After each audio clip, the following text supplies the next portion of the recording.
Hello, everyone. This is Samuel Spade from Homeline. We're going to get started here in just a moment. I'm simply going to let a few minutes go by so that people can join us here.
Okay, I'm going to get started. We've got a couple introductory things, but we've got a lot of people already joining us, more still going. So this is going to be a CLE, a continuing legal education class on the new city ordinances in Minnesota, or at least some of them, the ones I know about. But before I get started, I'm going to talk a little bit about what Homeline is and a couple other things. So first, Homeline is a statewide nonprofit organization that provides free legal, educational, and advocacy services to Minnesota renters. So if you are a residential tenant in Minnesota and you have a question about a landlord-tenant issue, either in the past or present, or you're applying for a place, feel free to give us a call or email us, and we will try to help you with that. We provide free and confidential legal advice to residential tenants in 4 different languages: English, Spanish, Somali, and Hmong, and we have advised over 350,000 renters since 1992. If you want to contact our hotline, these are the different phone numbers. You can call us if you want in those different languages. The phone system is set up in that language. You can also email us in English or Spanish or any of the other languages. It's just that our website is only translated into English and Spanish for emailing us.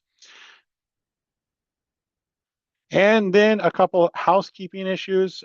We are recording this session and it will be available on Homeline's website in a few days, if not sooner. And most importantly, please ask questions through the question and answer function located at the bottom of the Zoom window. You can ask in chat, and in fact, I see a question in chat right now, which is, can we get the slides for this and the webinar? And the answer is yes. When we post the recording, we will also put the slides on the website. So you'll have access to these slides as well once it's up on our website. But again, for questions as we go, you can ask them in chat, but I'll be putting links in there. Other people may be typing or talking, so it may not get seen. So please use the question and answer function that Zoom has so that we can or so that I can answer those questions and see them clearly as we go. All right, and with that, it looks like everyone is joined. So I'm going to get started. In this presentation, I'm going to be talking about some of the new city ordinances. I do want to have a short disclaimer to start with. There are a lot of cities in Minnesota. I don't know the city ordinances in every single one, of course. I'm covering the ones that I know about or that we at Homeline know about in Duluth, Minneapolis, St. Paul, and a couple other cities that had recent temporary protections with pre-eviction notices. If you know of any other cities or of other ordinances in the cities that I am talking about that I've missed, please let us know. Send me an email, put it in chat, something like that. This is a thing we try to track. It's just with all of the cities, can be difficult to figure or to find these things if you're not actually involved in the process in some way or it doesn't make the news or something like that. So if you know of other cities or other ordinances in cities that I'm missing, please let us know. So I'm going to start with cities. I'm going to start by talking about cities that have pre-eviction notice requirements. Before I do that, though, I want to give just a brief refresher on what Minnesota state law requires. Minnesota state law requires 14 days notice before filing an eviction for non-payment of rent. So if a tenant is behind on rent and the landlord wants to file an eviction because they are behind on rent, they first have to give a 14-day notice and wait those 14 days before they file the eviction. Additionally, that notice has to state the amount due and how much and how to pay it. It has to include some specific statutory language, like verbatim from the statute, and it must be mailed or delivered to the tenant personally. Email doesn't count. Obviously, sending it by email isn't going to hurt. It's just you have to do more than that required by the statute. You may want to, as a landlord or someone representing the landlord, make sure that the tenant gets it by emailing it or texting it. You're not trying to trick a tenant with this. You want the tenant to have the information, but that's not what's required by the statute. It does have to actually be mailed by first class mail or delivered to the tenant personally. I'm going to link the statute here in chat so you can look at it, but it's 504B.321 subdivision 1A. And I do see some questions coming in about the right to repair. Perhaps I should have said this. I'm going to talk about some of the temporary evictions, then I'm going to talk about Duluth, then I'm going to talk about Minneapolis, and then I'm going to talk about St. Paul. And when I'm talking about Duluth, I'm going to talk about one of the ordinances that I'm going to talk about is the right to repair in Duluth. All right, so that's the basics for state law, but cities can enact more protections for tenants, and a number of cities have done so. We've given presentations on most of these because they have been around for a while. So for example, Minneapolis has a 30-day notice requirement for non-payment. St. Louis Park has a 30-day notice requirement for non-payment. Brooklyn Center has a 30-day notice requirement for both non-payment and material breach of the lease. So if the landlord wants to file an eviction for a breach of lease in Brooklyn Center, they also have to give a 30-day notice and give the tenant a chance to cure the breach in most cases. Brooklyn Centers only applies to affordable housing. So it doesn't actually apply to every rental property in Brooklyn Center, but I don't know the affordable housing definition in Brooklyn Center off the top of my head, but it is pretty broad, and I think the city has said it covers almost all of the rental property that's actually in Brooklyn Center. So it probably does apply if you're renting in Brooklyn Center. And then St. Paul, I'm going to talk about this more later, but St. Paul has passed and it is now effective a 30-day notice requirement. That went into effect May 14th. And there's an asterisk next to it because it's not actually 30 days right now, because in addition to the cities that have permanent ordinances that have some type of extended time period, there are several cities that have passed temporary ordinances or ordinances that have lasted for a specific period of time. St. Paul is one of those, and under the St. Paul ordinance, it is actually 60 days for non-payment right now. So in St. Paul, if you are a tenant, you are entitled to 60 days notice for non-payment. If you're a landlord or representing a landlord, then the landlord has to give a 60-day notice before filing an eviction. So everything I just said about what the notice has to be for state law, still true, except that it's 60 days, not 14 in St. Paul. This will last through December 31st of this year, and then it will default to 30 days, and I'll cover the St. Paul ordinance here at the end of the presentation. Richfield had a 30-day notice for non-payment, but that 30-day notice for non-payment expired 2 days ago, May 18th, so that one is now gone. Brooklyn Park also had a 30-day notice requirement for non-payment, but that expired at the end of April, so that's now gone.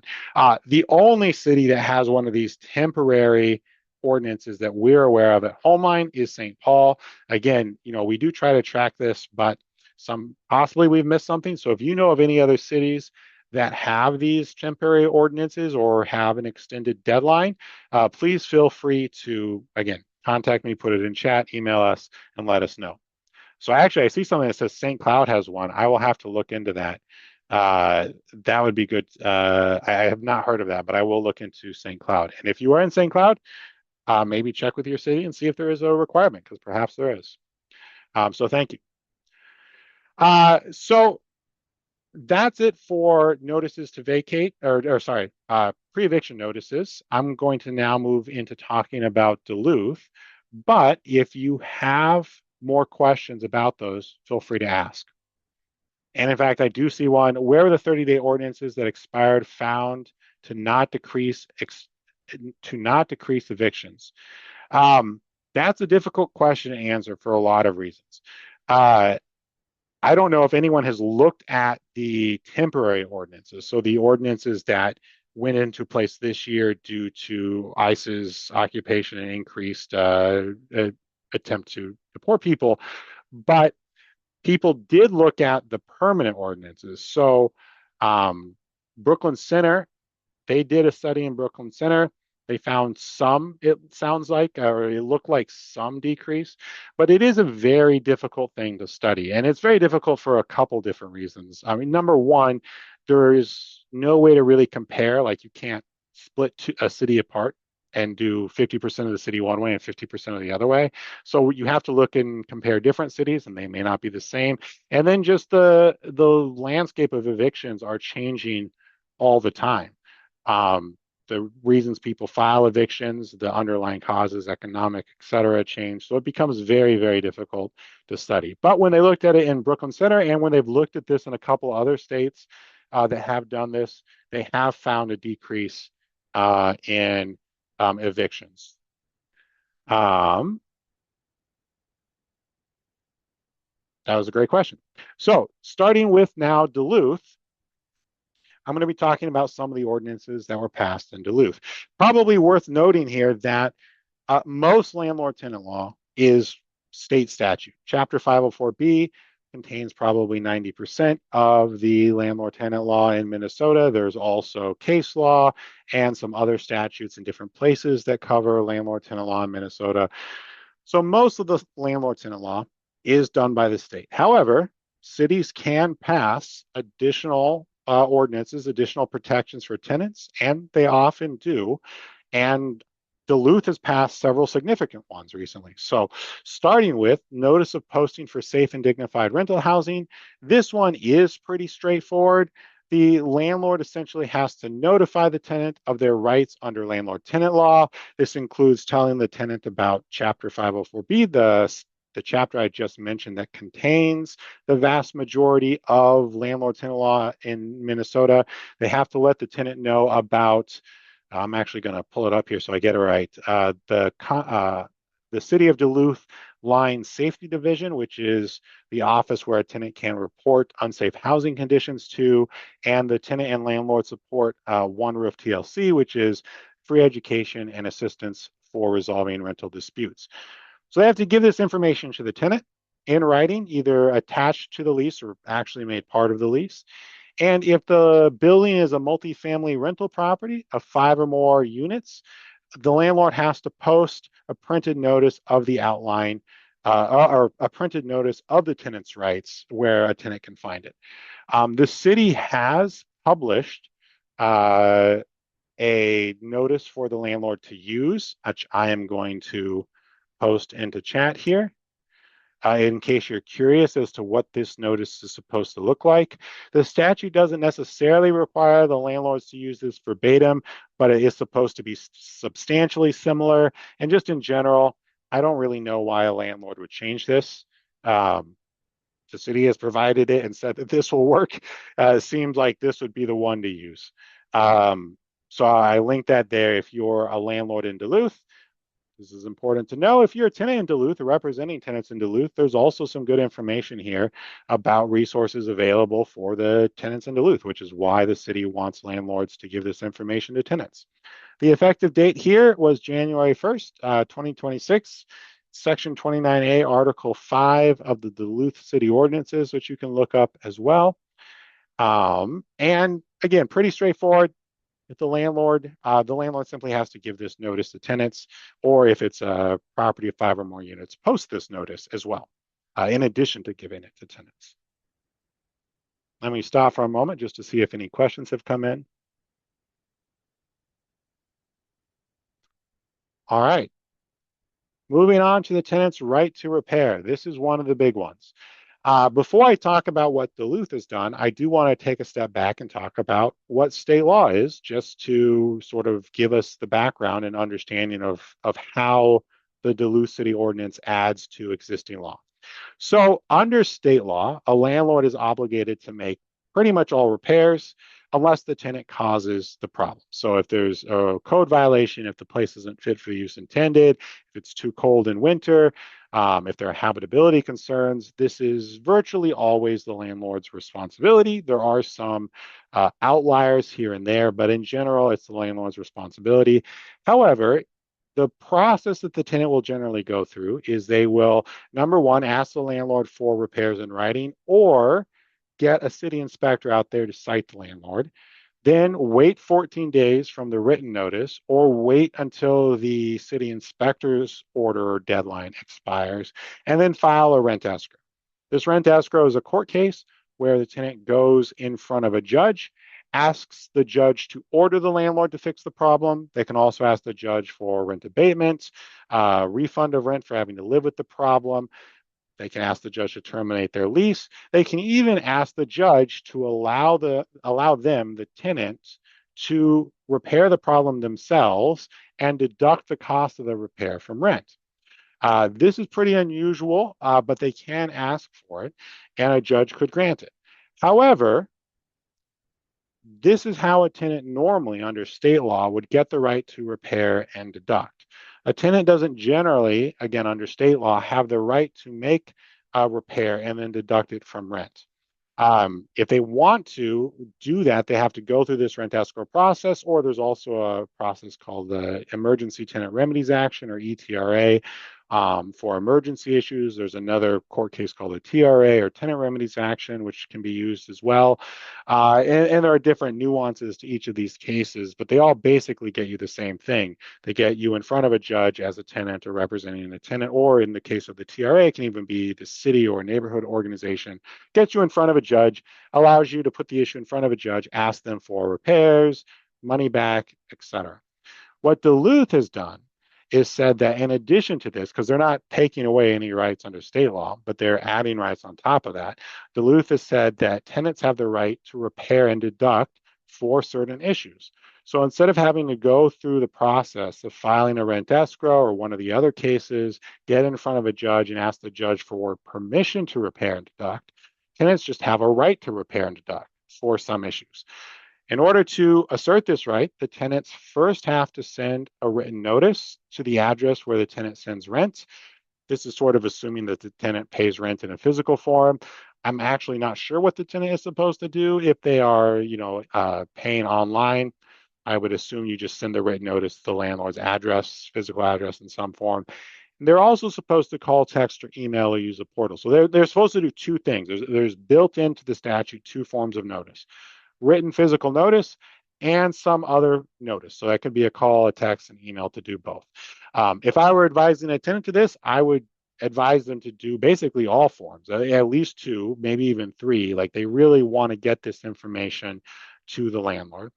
They have to notify the landlord not only of the repair problem, but also of their intent to repair and deduct. And I think this is very key. They can't just say that a repair problem exists. This is what you can do under state law. Under state law, you can say, the window is broken, please fix it. As I read the city ordinance, at least the tenant has to say, the window is broken, please fix it. And if you don't fix it, then I will fix it and I will deduct the cost of that from my rent or ask for reimbursement. So the tenant has to put the landlord on notice, explain to the landlord that they really do need to fix this, or there will be consequences in the form of the tenant fixing it and then deducting it. The tenant then needs to wait 14 days. After 14 days, the tenant can then do the repair, make some deductions with some caveats, which I'll get to. If the landlord doesn't want this to happen, they have a few options. And the primary one is to fix the repair themselves within 14 days or schedule a repair within 14 days. Again, if the landlord doesn't do one of those two things, the tenant can repair and deduct or pay and get reimbursed. In most cases, I assume the tenant is going to want to get it deducted from future rent, but there are some cases where that doesn't work. For example, the last month of the tenancy, tenant's already paid rent, or maybe there's, the last month has been paid in advance and the tenant has already paid rent for the second to final month. So there's all the rent's already there. In those cases, they have a right to pay and get reimbursed. And of course, the landlord and tenant could always agree that the landlord will just reimburse them instead of deducting it from future rent as well. The work has to be done correctly, and importantly, if it needs some type of licensed contractor, then the tenant needs to actually use a licensed contractor when required. Let me stop for 1 second here just to look at a couple of the questions that have come in. We've got rights to repair. Cities require licensing and other qualifications for people doing repair work or work on a building. How do tenants find people to do repairs that qualify? This is a great question. The city ordinance doesn't give any guidance. The tenant would need to do what the landlord would need to do. They would need to contact the professionals and make sure that they have the right license, et cetera. They can contact the city. Some cities, I don't know about Duluth, which is unfortunately, I guess, the only city where this applies. Some cities keep lists of licensed contractors. Minneapolis does that. I don't know if Duluth does, but there are ways to check. You would generally start with the city, then contact the contractor and ask them as well. And then obviously some things you know you're going to need it for, certain types of electrical and plumbing, and some things are just probably not. But that's something that the tenant can check with the city. Most repairs involve plugged sinks, drains, and toilets, where the responsible person is more likely to be, where the person that is responsible is more likely to be contested. Should that be treated separately? That's a great question. And in fact, let me advance the slide here because the tenant's right to repair does have some limitations. The tenant cannot be at fault. This is true under state law as well. The tenant shouldn't be filing a rent escrow. In most cases, there's some caveats here if the tenant caused the problem. But under Duluth City's ordinance, they definitely should not be filing or doing the repair to deduct if they are at fault. Or their guests are at fault, or someone they're responsible for is at fault, like another resident under their lease. When the issue is disputed, I guess the way I would put it is if this is sort of a judgment call for the tenant. If a tenant called me and said, hey, the plumbing doesn't work, I don't believe I'm at fault, I want to repair and deduct, and they're in Duluth, of course. What I would tell them is if they're certain, then they can go ahead and do it. The landlord's response would be if they don't believe that, if they believe the tenant was at fault, to state it positively, if they believe the tenant was at fault, then they could say, no, tenant, you actually owe this money. So the tenant does the repair, deducts it from the next month's rent. The landlord would say, you didn't have a right to do this repair, make this deduction. So basically I'm going to say you're behind on rent. Maybe I'm going to file an eviction for non-payment. And that will get the issue in front of a judge. And I think because of that, if I were talking with the tenant where they were not absolutely certain, or where there was some question, or maybe even just the landlord is claiming, the tenant says, this is not my fault, the landlord says, yes, it is. Maybe in those cases, the safest legal answer is for the tenant to default to a rent escrow. Because remember, this is all on top of state law. The tenant can always go back and file a rent escrow. This is the city ordinance, which allows the tenant to do something on top of that. So if there's going to be a dispute about who owes and the tenant wants to be completely safe, then one of the ways to handle that is by filing a rent escrow and getting that issue in front of a judge, let's say proactively, so that the judge can hear both sides, the landlord and tenant, decide who's at fault, and if it's not the tenant, order the landlord to make repairs. But otherwise, I think the tenant would pay it, do it, and if the landlord wanted to dispute that, they would file an eviction after the tenant deducts it from rent. Another question here, right to repair, landlords deduct repairs and maintenance on their taxes as costs. Withholding rent paid would be a decrease in income. How would this work? I don't know tax law, so I guess I don't know the exact answer to that, but what I would say is this never has to happen. The landlord has sort of an absolute ability to prevent the tenant from repair and deduct by doing the repairs themselves. So if this is a concern for the landlord, if the landlord is worried about their taxes or being able to take those write-offs, then it's important for the landlord to do the repair when the tenant asks. This just never has to happen. This is a thing for tenants to do when the landlord is not doing what they're supposed to do. But I don't want to call the landlord lazy because who knows, there could be many reasons why the landlord is not doing it. But if the landlord is not doing what they're supposed to do, this allows the tenant to go get the problem fixed. Other limitations or things to note here. The tenant can deduct up to half a month's rent or 500, whichever is greater. So if rent is 800, they can do 500. If rent's 1,000, they can do 500. If rent's 2,000, they can do 1,000. As I read the city ordinance, nothing says a tenant can't do more than what's they're allowed to deduct. So if the repair costs 1,500 and the rent's 2,000, the tenant can do the repair, but they can only deduct $1,000. Again, I don't see anything that actually says that they can't do a repair that costs more than the amount that they're allowed to deduct, but then they're probably losing that money. There might not be a way to recover it. And so certainly if I were advising a tenant and they said, all right, the repair is 1,500, my rent's 2,000, I mean, I would say you should be filing a rent escrow. That repair is too expensive for you to repair and deduct unless you want to take the risk that you're going to eat the 500. That's over the amount you're allowed to deduct. Now, if the repair is 1,100 and the tenant's okay, losing $100 because it's too high and they really just want the repair rather than going through the rent escrow process, there might be cases where the tenant still wants to do the repair and deduct the max that they're allowed to deduct. But I think that's something for tenants to consider when they're considering this. If they're going over that limitation of 500 or half a month's rent, whichever is greater, they got to be prepared to eat that money possibly and not recover it. Repairs are limited to those required under the lease agreement or required under a law, administrative rule, or local ordinance or regulation. Examples include things like holes in the wall, ceiling, floors, leaks in pipes and faucets, insect and pest extermination. There's a much longer list, and even that list in the ordinance is not exhaustive. It's just these things are included. And overall, I mean, looking at this definition, which I've basically quoted directly from the ordinance, it's pretty broad. I would say that almost any repair that a tenant has is probably going to be covered, but there might be some gray areas, and this is something to keep in mind. Like this really should be used for obvious problems, in my opinion. As someone who represents tenants, I would not be advising a tenant to do this for gray areas or things like that. For that, you might want to stick with rent escrow. Now, let me see here. I'm going to realize this is getting very technical, but I am going to copy the link to the city ordinance. So if you are interested in reading the actual city ordinance, this one is there. It's 3A. Let me go to the next slide. It's section 29A, article 3A.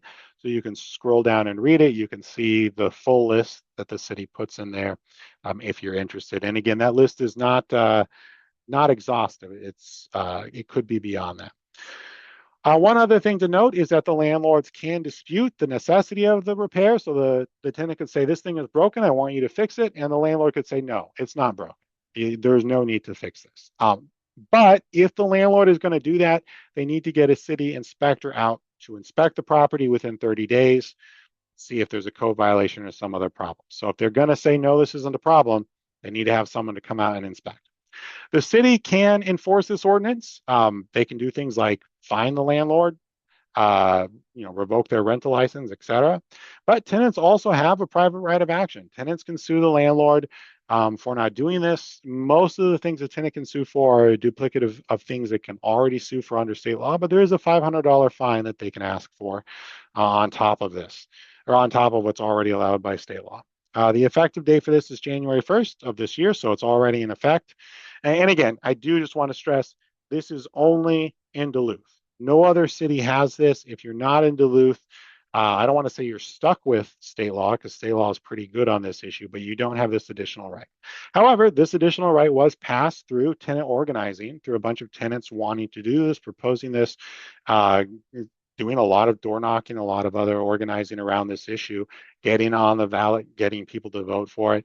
And so if this is something that you're interested in your city, it's the type of thing that you would try to do the work to get passed in your city. So it is possible to get it added to other cities if tenants are interested in doing that. Okay, I'm going to move on to Minneapolis here. Let me just see if there are any questions. I'm going to move on to Minneapolis, but if you do have any questions on the Duluth ordinances, again, feel free to ask them in chat or the question and answer. So Minneapolis has passed two different ordinances. Actually, I would say three different ordinances, depending upon how you look at it.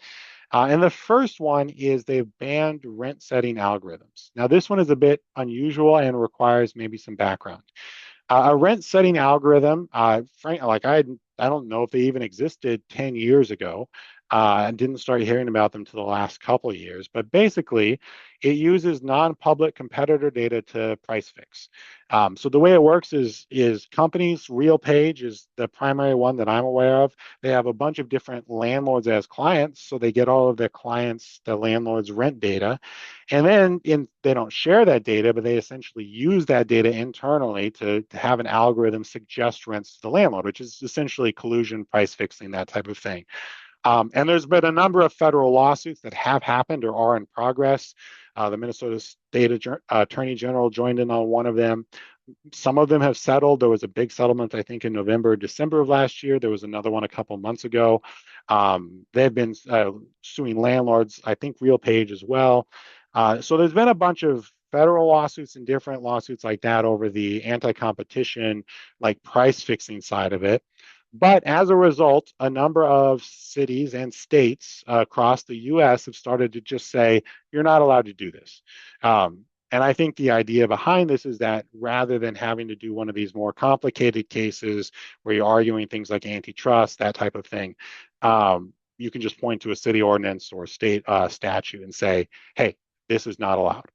And the reasons for this is that studies have shown that this is artificially inducing high rent increases and turnover. The RealPage, the company that I am aware of doing most of this, their own landlords, their own clients, so that these are landlords, have reported a 15% increase in turnover due to people deciding to leave because the rents are coming too high due to evictions, that type of thing. So people have decided it's not good. They're passing laws to prevent it. And Minneapolis is the first city, or there's no state ordinance, so it's the first city to do it in Minnesota. And the ordinance itself is pretty straightforward. It just says that an owner or operator may not use an algorithmic device when setting rents or occupancy levels for dwelling units. And then it has the definition of algorithmic device as an algorithm that uses calculations of non-public competitor data to advise an owner or operator or landlord essentially on what the landlord should set for rent. And that is a direct quote I on the slide, not what I said, but on the slide. And then I cut parts of it out to make it short enough.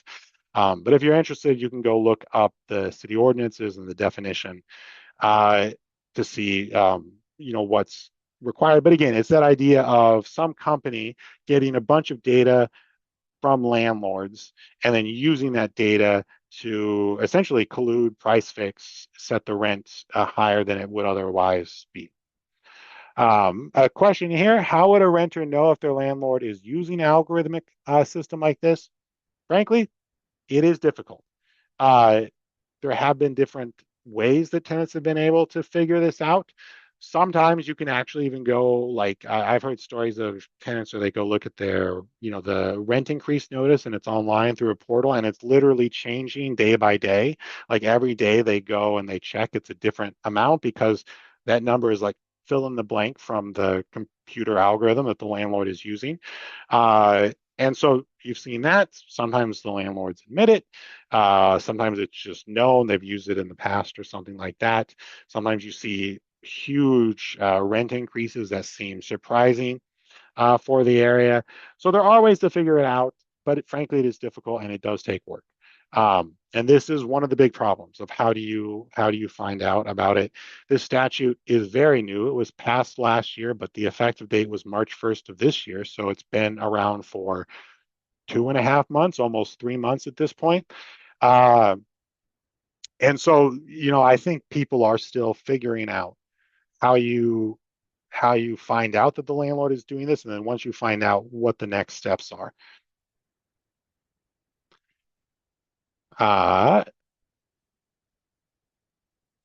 If they use public data, could they still use a system like this? My understanding is in Minneapolis they could. I will say that I have seen different variations of this ordinance or proposed ordinance in different places, and some of them prevent even the use of public data. I don't think any of those have been passed, and in Minneapolis, it is non-public data, non-public competitor data specifically. So I think in Minneapolis, that would probably be fine. But again, if you have any concerns about this, this would definitely be something to check with an attorney about and say, hey, this is what I want to do. If you're a landlord, hey, this is what I want to do. Am I allowed to do this? And telling that attorney, because I'm not giving legal advice here, I'm just trying to explain the city ordinances, but telling that attorney, hey, this is the data that I'm using. Is this going to get me in trouble under the Minneapolis ordinance?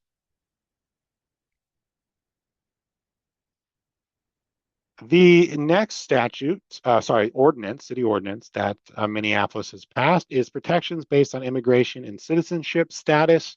A landlord cannot ask about immigration or citizenship status of any applicant, tenant, occupant, or prospective occupant.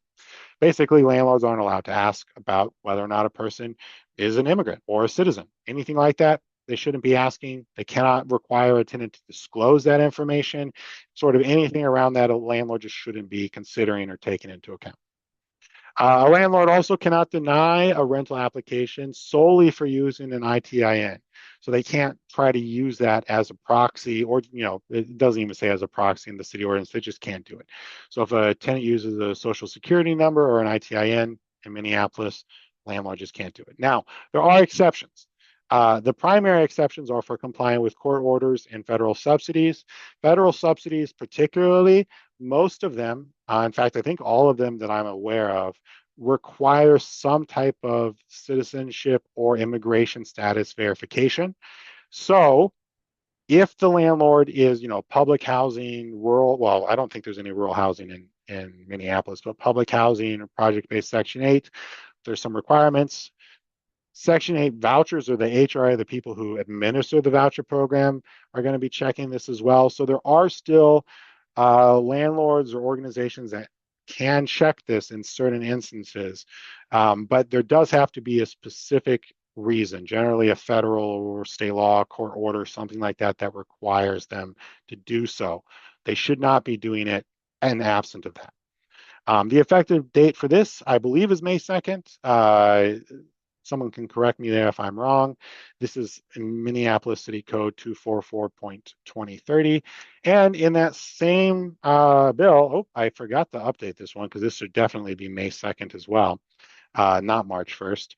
There's also retaliation protections.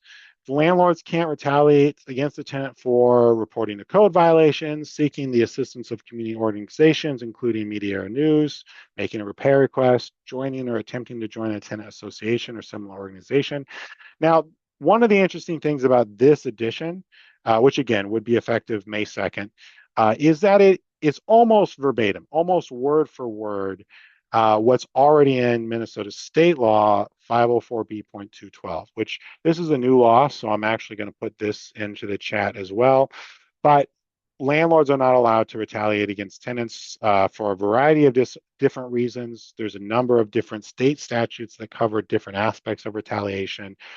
This is one of the new ones that went into effect last year. And the city ordinance basically directly copies this language. Again, there's some slight word changes here and there, but it is effectively the same. The primary reason that I think that they duplicated this is because, number one, it incorporates city ordinances, which arguably state law doesn't, because of the way it's worded. But it also, and I think this is the key thing, allows the city to enforce it.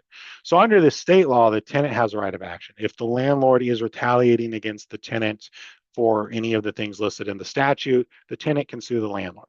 The tenant can do that under the city ordinance as well, but there's also possible criminal prosecutions that the city could bring. There's adverse rental license action, so the city could revoke the landlord's rental license. The city could fine the landlord. There's a bunch of different steps the city can take.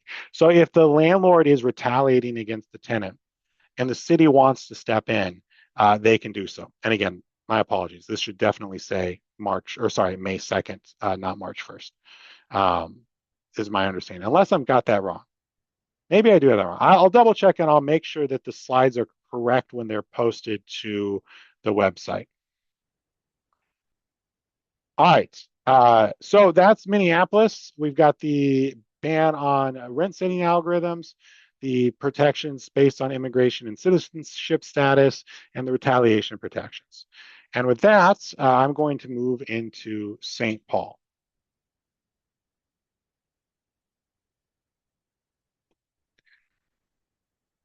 So St. Paul actually passed a bunch of ordinances last year, early in May 2025, and we even did a webinar that covered them, sort of briefly skimmed over them, and I'm going to go over them in more depth now. But even though they were passed last year, they were not effective until May 14th of this year. So literally last week is my understanding when they went into effect. So they're all now in effect. Everything we're talking about is no longer looking forward. It's actually the law in St. Paul and needs to be followed. So the first change I've already discussed briefly, which is that St. Paul has a pre-eviction notice. The default is 30 days, but right now it is 60 days, and it's 60 days until December 31st, 2026, so the end of this year. And after that point, it will revert to 30 days, which is what the ordinance says. Um, it basically mirrors what the state law is. So outside of the extended time frame, there isn't much different. Some of the other cities like Minneapolis, Brooklyn Park, St. Louis actually have some different information. If you're in those cities, you might want to use the city form or provide that information. But the St. Paul pre-eviction notice basically just mirrors the state law exactly. So giving the notice that would work under state law, but giving it for 30 days, or again, right now, giving it for 60 days would be sufficient. That's St. Paul City Code 193.04. The 60-day portion is not online in the code part, but you can find the actual city ordinance that was passed that extends it. Also, security deposits and prepaid rent are now capped. So St. Paul is now the second city to do this. Minneapolis already has a cap. But St. Paul has one now as well, and it is a little bit different from Minneapolis's. St. Paul's caps security deposit at 1 month's rent and caps prepaid rent at 1 month's rent. But you are allowed to charge both, as I read it at least. You could charge a security deposit and 1 month's rent, so you can do sort of pay security deposit and last month's rent. That would be a fairly standard thing you've seen people do in the past, and that's still allowed under St. Paul City Ordinance. In Minneapolis, it is 1 month's rent, and if you're going to charge prepaid rent, then the security deposit is actually capped at half, so it reduces it. You can't basically collect 2 months worth of rent, and there's I think a 3-month payment plan that you have to allow the tenant to in Minneapolis. So Minneapolis has a cap, St. Paul has a cap. They're slightly different. St. Paul security deposits and prepaid rent are capped at 1 month's rent. A landlord may charge an extra deposit or prepaid rent if the applicant could be denied as a tenant. So if someone is applying and they don't meet the landlord's requirements, which we're going to talk about those in the next couple of slides, but they don't meet the landlord's requirements, and the landlord is going to deny them, the landlord could say, instead of denying you, you can pay an extra deposit or prepaid rent, but in this case, not both. Oh, it's got to be one or the other. And then you can be a tenant here. And interestingly, this does not apply to pet deposits. There's a carve out for pet deposits and a couple other ones, but the pet deposit I think is the one worth pointing out. So if the landlord is charging a pet deposit, the pet deposit could be in addition to this. I think this is an interesting exception, but that's how I read the city ordinance, and it's what their website says as well. So I think I've got that correct. And it's just an exception that applies to pet deposits. Next up, we have tenant screening. This is a big one. There are, as in many of these cases, there are state statutes or a state statute that applies to tenant screening and tenant applications, which landlords across the state of Minnesota need to follow, but certain cities, Minneapolis and now St. Paul, have added additional requirements that you also have to follow in those cities. They're actually very similar between Minneapolis and St. Paul. They are mostly the same. In St. Paul, the application fees are limited to the cost of the screening process. And importantly, the landlord has to tell the tenant what that cost is upon request. Under state law, they're arguably capped at the screening process. The way the state law is worded might give the landlord some wiggle room in a certain direction at least. And the landlord doesn't have an obligation necessarily to tell the tenant what the cost is upon request. The tenant would have to sue the landlord basically if they wanted to get that information. Under the city ordinance, though, landlord has to tell the tenant what the cost is if the tenant asks. And the landlord must provide the criteria to applicants before accepting the application or the application fee or really any other fee as well. And again, this is a little bit more strict than the way state law words it. So this information, landlords still across the state of Minnesota, if they're charging an application fee, have to give the tenant written criteria. But in St. Paul, they have to do it regardless of whether or not they're charging an application fee, though presumably most landlords are charging an application fee. And they have to do it in advance and before accepting the application fee or any other fee, such as like a pre-lease security deposit or something like that, which is not necessarily true under state law. Finally, landlords must use uniform screening criteria.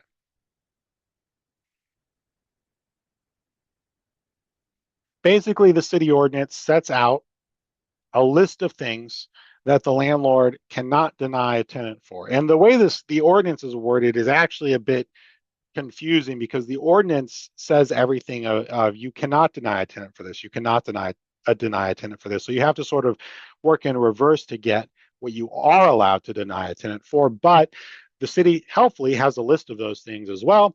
And I've actually basically just copied this from the city's website. So an applicant can be disqualified for evictions within the last 3 years, relevant credit information. A landlord cannot use credit score only. So a landlord cannot say you need a credit score over 600. You need a credit score over 700. A landlord can't say that, or can't say you don't have a history of credit scores. You don't have any credit score at all, so I'm going to deny you.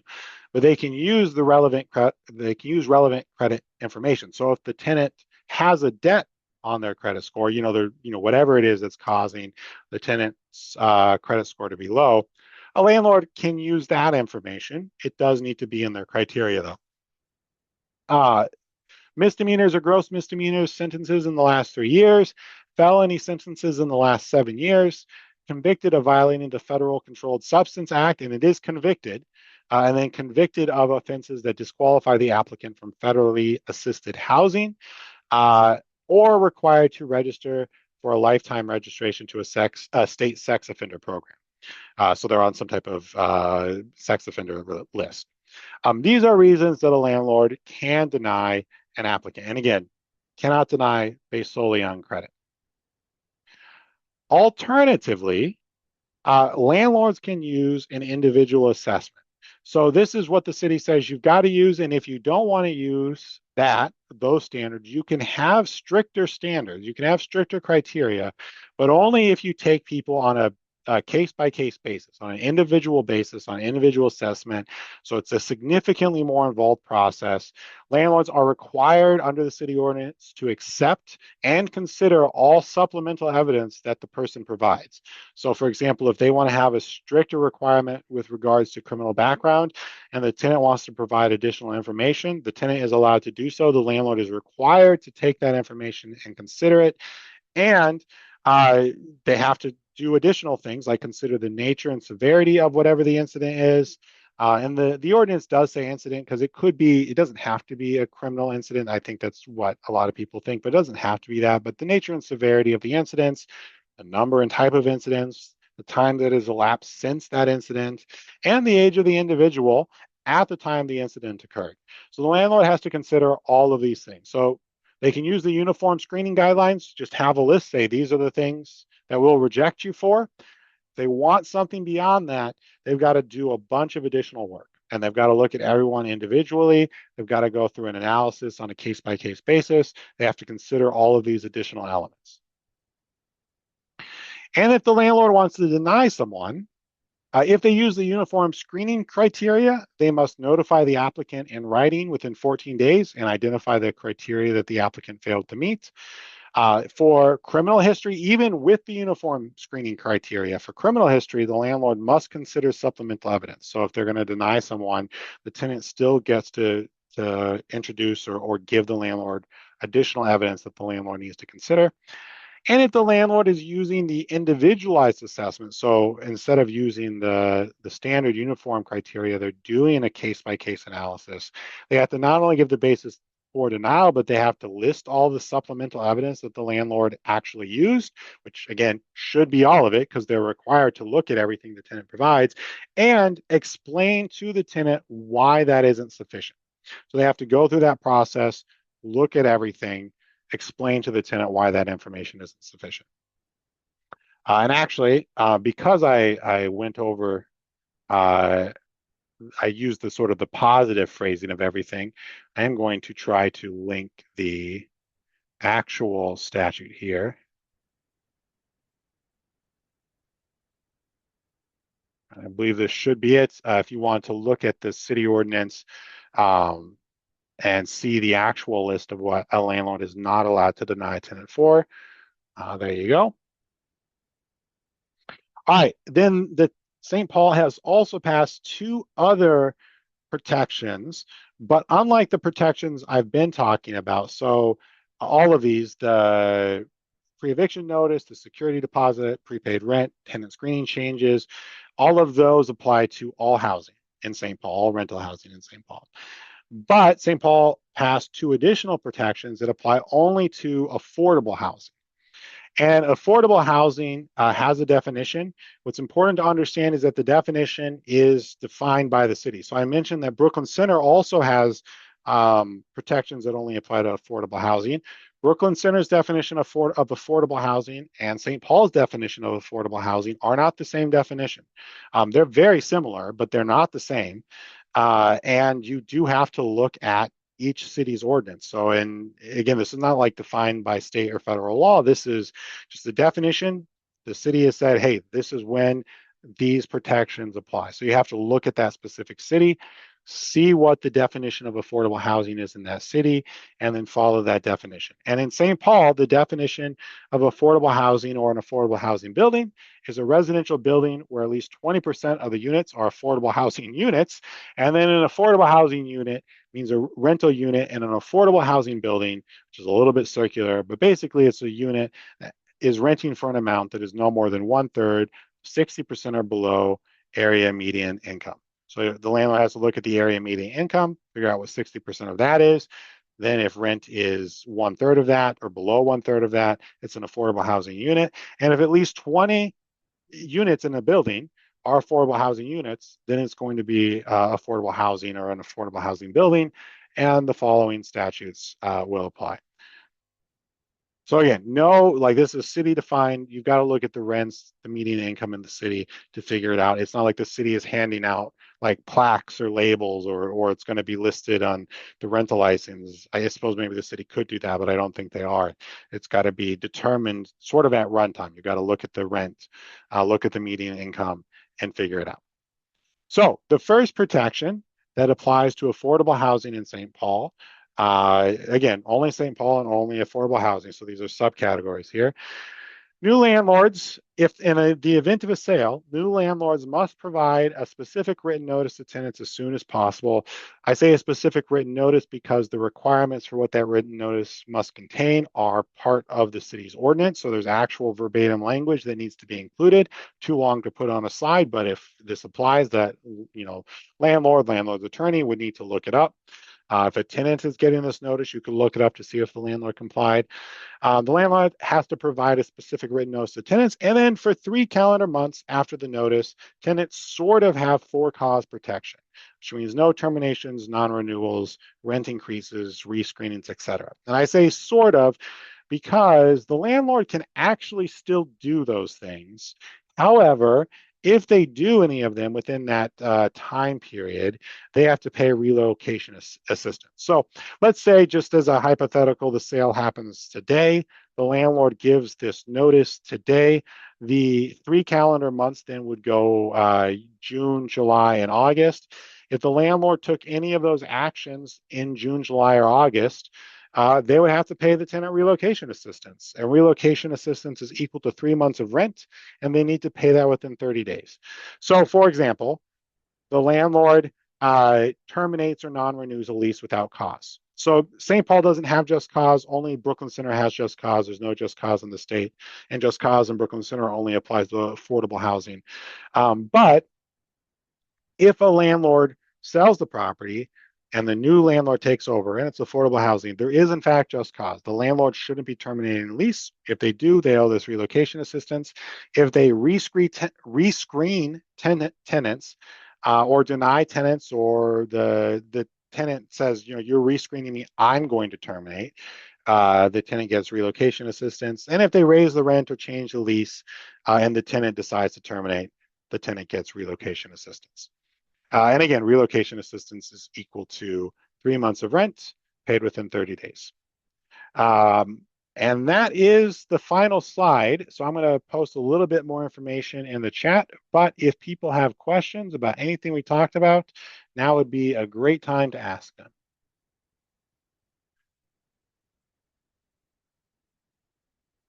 Oh, I forgot actually, one other thing. There's a website which I should be able to switch over to here. Yep, here we go. St. Paul put a lot of this information, all of it really, into a very helpful website. I put the link in the chat. It's got a bunch of different things in it. You can submit a complaint as a tenant. You can view the ordinance. You can get summaries of all the ordinances. You can see a table of which ordinances everything applies to. So all of the things we talked about apply to affordable housing. But only the notice of sale and relocation assistance, they apply only to affordable housing. There's also the note down here about the pre-eviction notice being 60 days. So there's a bunch of information on this website. There's tenant resources, there's landlord resources. If you are a tenant or landlord in St. Paul, or frankly, you're an attorney representing a tenant or landlord in St. Paul, I think you owe it to yourself to review this website and look over the information. Because it has a lot of it, and it is a bit easier to understand than simply going line by line through the city ordinance. All right, I'm going to wait a bit, another couple moments here for questions.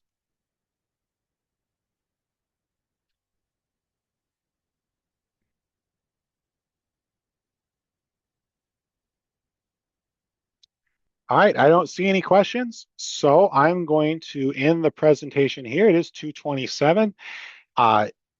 Thank you all for attending, and I hope you have a good afternoon.